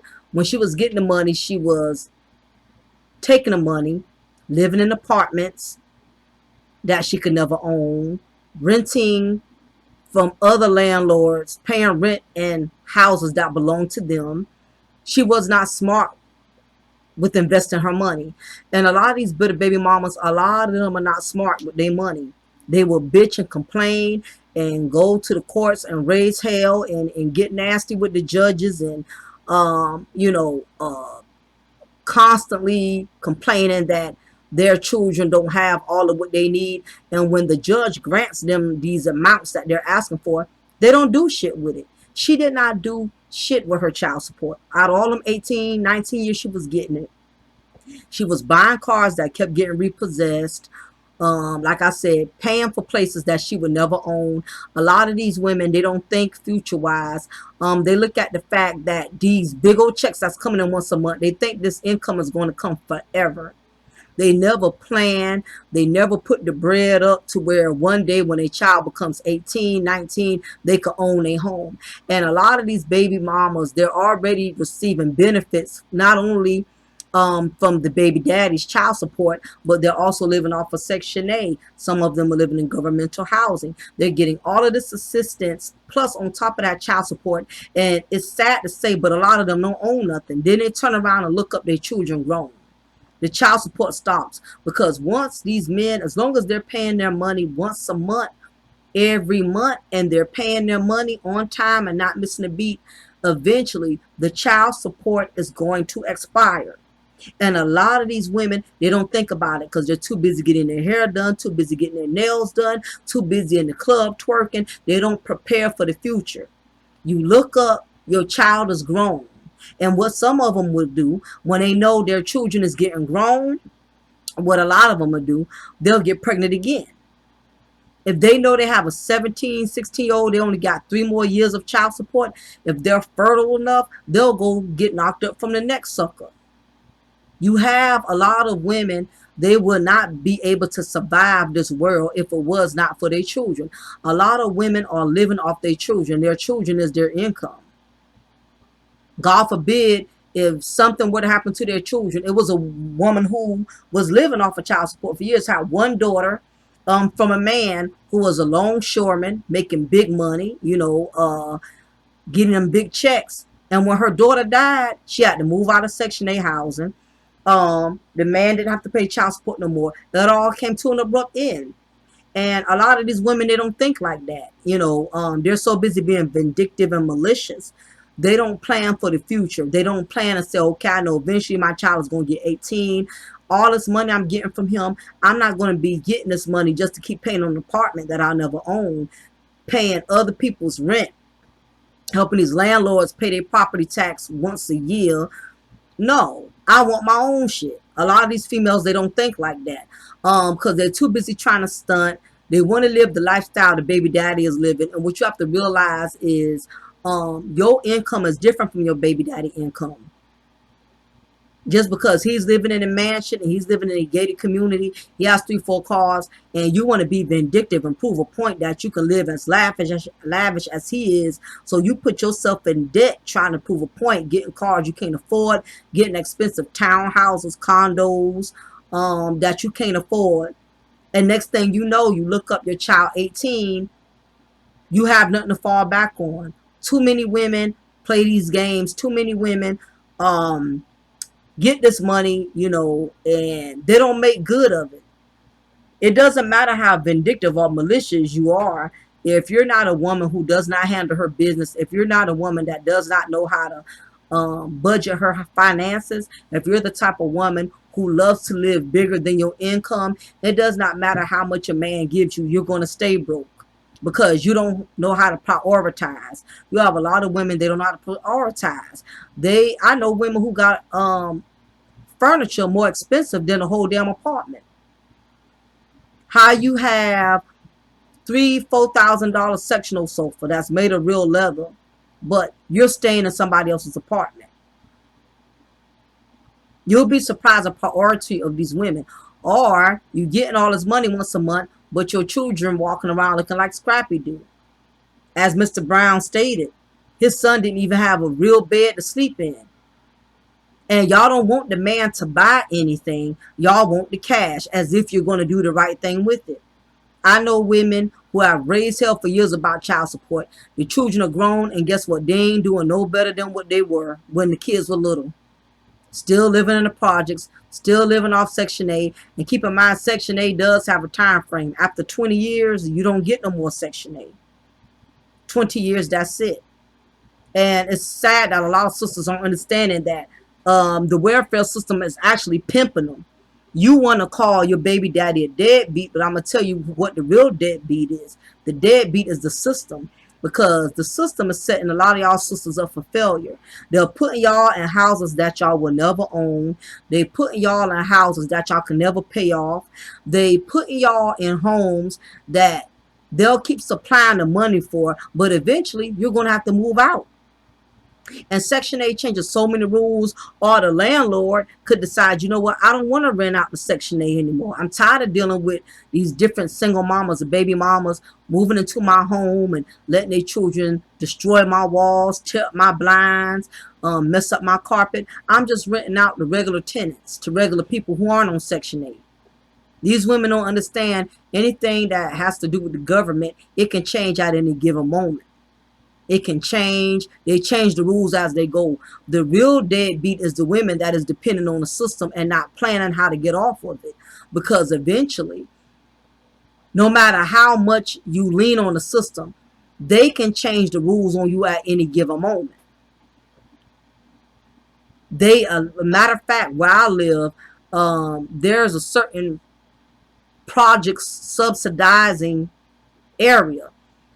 Women that I know been living out there for years. There has been generations of women living off of subsidizing housing, meaning the grandmama, the great grandmama, the great great grandmama, the grandma, 3-4 generations. Not a grandmama, then her daughter, not her daughter. It's like 6 to 7 generations of black women who have passed down the tradition of living in housing. Nobody broke that generational curse of stating, okay, we're not going to continue to keep living in the projects. We're going to be homeowners. We're going to own something. I don't care if it's a piece of raggedy house and you got to fix it up as you go, but eventually you're going to own it. But now I know at least 6-7 generations who lived in this particular subsidizing area. They're getting ready to demolish that.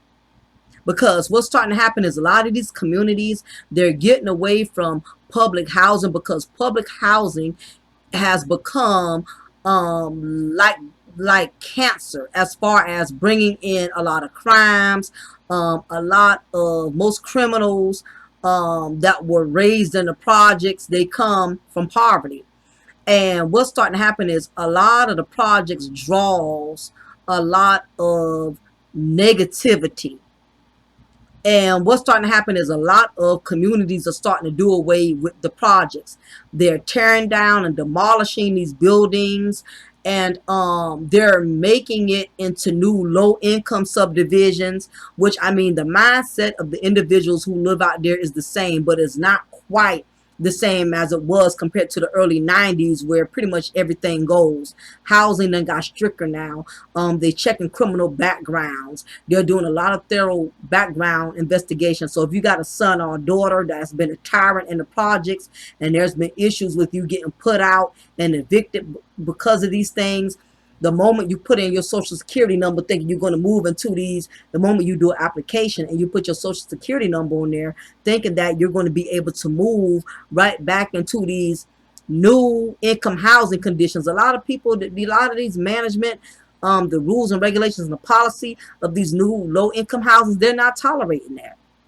They're not going to let you move on their property if your son, your daughter has caused you to be evicted, or if they've been in and out of juvenile, if you've been caught up in any type of fraud or schemes. They're not tolerating that. You know, they're doing away, not so much with people who still need governmental housing to live, but people who have made project housing of subsidizing housing have made it an unfit environment for children to be raised in. They're not tolerating that. And see, that's another thing a lot of these sisters don't think about. You want to get government housing and all of this, you want to get food stamps, but do you realize if you don't raise your children to not be ministers to society, your son or your daughter goes out there and does something to violate the law, and housing gets a whiff of it because one of your girlfriends snitch on you and throw you up under the bus, or juvenile officer or whoever calls and report the housing that they have your son or your daughter in custody, you can lose your housing. Just the fact of you were so concerned with getting child support and food stamps that you was not disciplining your children, you was not raising your children. A lot of black women have lost housing, have lost governmental assistance based on the fact that they were benefiting off of their children, but they were not raising their children. And a lot of sisters, a lot of these welfare recipients, they don't think about that. You think it's okay to keep getting pregnant year after year after year, but you're not understanding if you are not raising your children and they have behavioral issues, you know, they're being destructive, tearing up these apartments, drawing on the walls, putting holes in the wall. You don't have them disciplined, and housing management, when they do inspections, seeing how every time they come there something getting destroyed or something getting tore up, they get you out of there. Not only that, some of these women don't have any common sense. They let these no good thug ass dudes move into their government housing. I know females who had dudes selling drugs out of their governmental housing. Not a good look, because once you get caught with that, you are banned forever. I know females who got mad with dudes who were staying with them, put them out their house. Dudes got grimy and called housing management and say, hey, I used to live there. Hey, I've been staying there for 5, 6, 7 months. Because, I mean, you got some dudes, let's face it, you got some dudes that's just as petty as the black women they complain about. You got a lot of fuck boys that don't know how to take a L. A woman put you out, okay, be man enough, get your own place and keep it moving. No, they calling and snitching on you like they little girls. I know this because when I was working in the office in public housing, I used to hear those calls. Or dude getting busted selling drugs, police see him standing on your stoop, transferring drugs, doing little crack deals or whatever. You think housing ain't scoping, they not monitoring who you bringing in and out of their house, you know, what type of activities. You think they don't monitor? You think you don't have hating ass, grimy ass females who also live within the perimeter that's mad because you got a no shit ass dude and they wish they had a no shit ass dude, and they'll snitch on you. They'll tell on you, oh, she got a dude staying over there, he live over there. It's a lot of shady ass people in them type of environments because it's that crab of the barrel. Even though everybody's on the same level of struggle, you got a lot of females that do a lot of underhanded ass stuff out there. But whenever you put yourself in a situation where you got to depend on governmental housing, they can make the rules as they go. They can find any little tiny mishap, and please don't get locked up. Please don't have a situation where you get arrested for shoplifting, or you was at the wrong place at the wrong time. You get locked up, it gets back to housing, you lose everything. So, you know, it amazes me, like I say, and I know that's kind of way off topic, but at the same time, it's in relations to women have to be careful when you try to be vindictive. If a man is really a deadbeat ass dude and not stepping up, then as a woman, you got to do what you got to do. You know, you got to get the courts involved. You got to make a man up. If that's what you feel is best, do what you have to do. But for you women who are already getting the income from the father's a willing participant. He interacts with the child. He comes around. He's actually involved. You don't have to beg him. You don't have to call him. You don't have to make him step up and be a father. If you already have a man that's doing that, and you try to be vindictive and malicious. You're trying to be greedy. You're still running him to court. You know, you're still trying to, um, you know, dictate this man's life because you're greedy and you want more money. Keep in mind that karma has everybody's address. Mr. Brown is not the only man that's experiencing this. There are millions of men in America, and I wish the laws of child support were overturned, because the way the laws are orchestrated is definitely it's definitely not good the way the child support laws are structured. They need to be more stricter with the mothers, with how these women are spending child support, how they're managing child support. They was going to start, I heard some states do it, but they was going to start doing what's called a child support card, where the money hits the child support card and the women are restricted to where they can only use that card for certain things. Now, I have heard women say, well, you know, it's my money. I'm the only one taking care of these kids. I got to pay rent. I got to pay lights. So if I'm in the dark, my child is in the dark. If I don't have water, my child don't have water. Yeah, I've heard many women say this.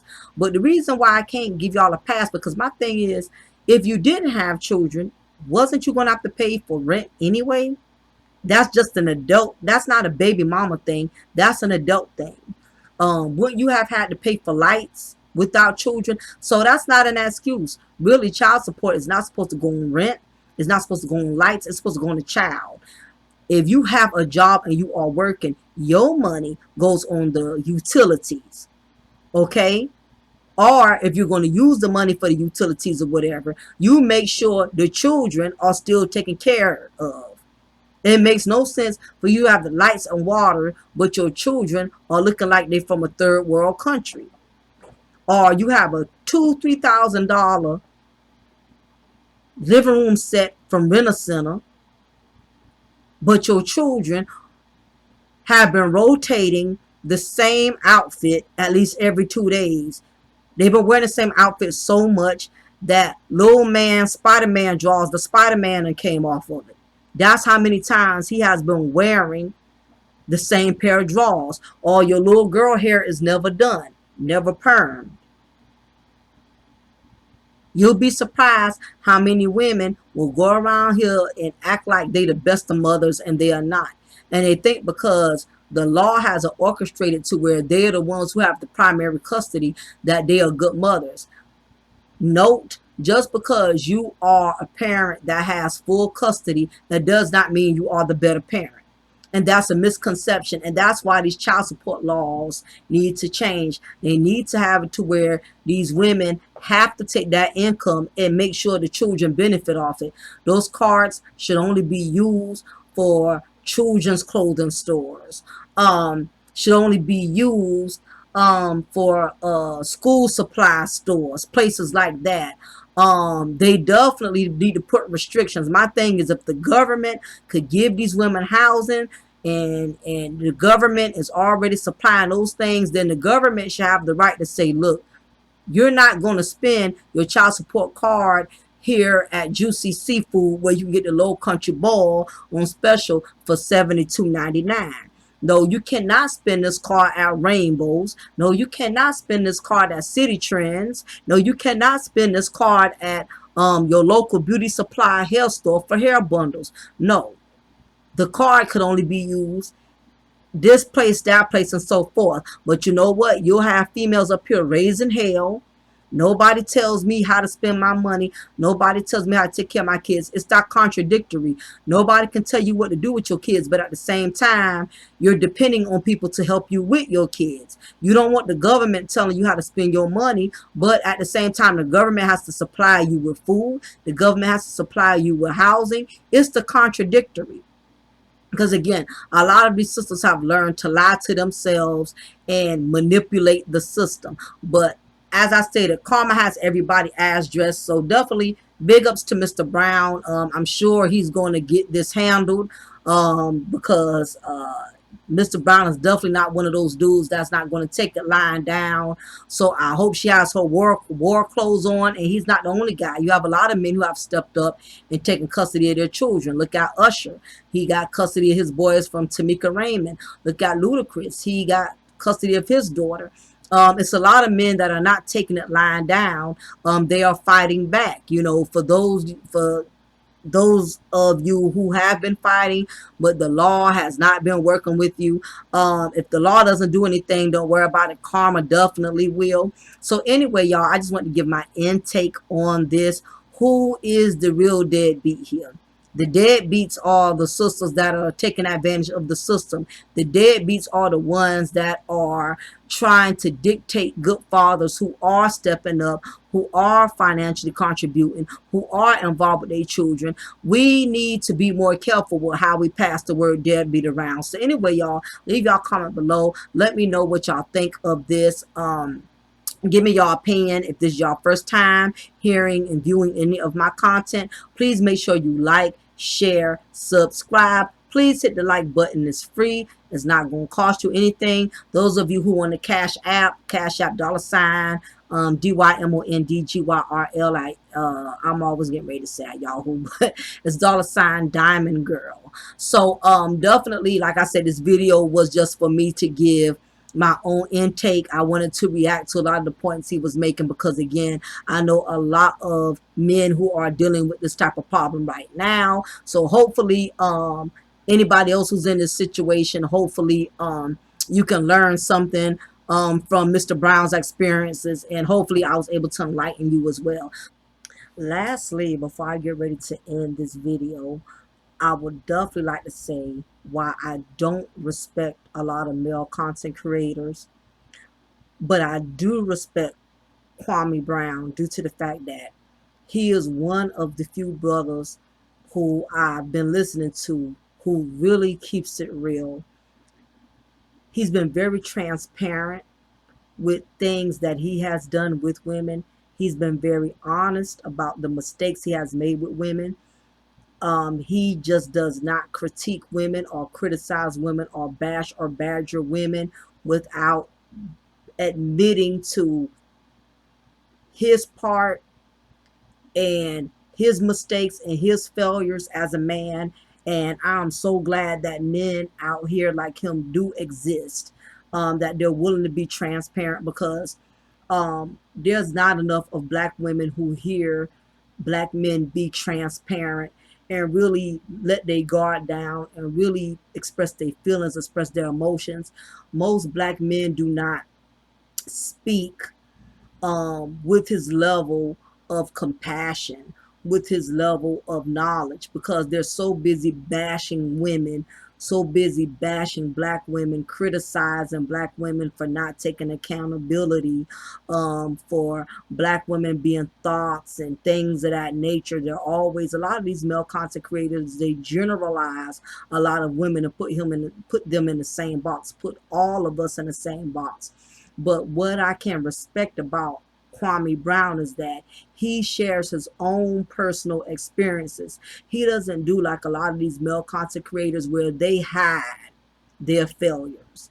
They hide and lie about their struggles. They try to dress it up, and they only want to pinpoint and point out the faults of the women. They never ever express or really share where they have gone wrong and things that they have done and how they have grown from it.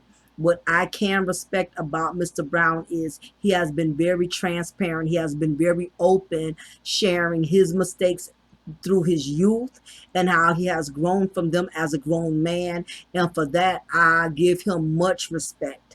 And I will always respect men who are willing to share their failures and not just point out the failures of women. So anyway, y'all have a blessed one. It is your girl, your diva and knowledge, Lady Mocha. Remember, I'm going to always pour you a cup of truth and always break you off with a slice of knowledge. Keep it real, y'all. Take care. That shit just pissed me off because this motherfucker could have got me shot. Stupid motherfucker.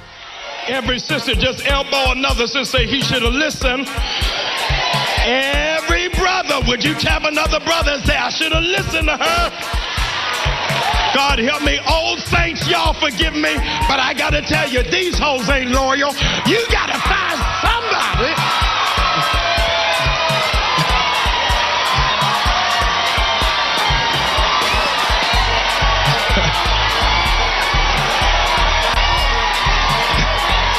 Okay. All right, be seated, please.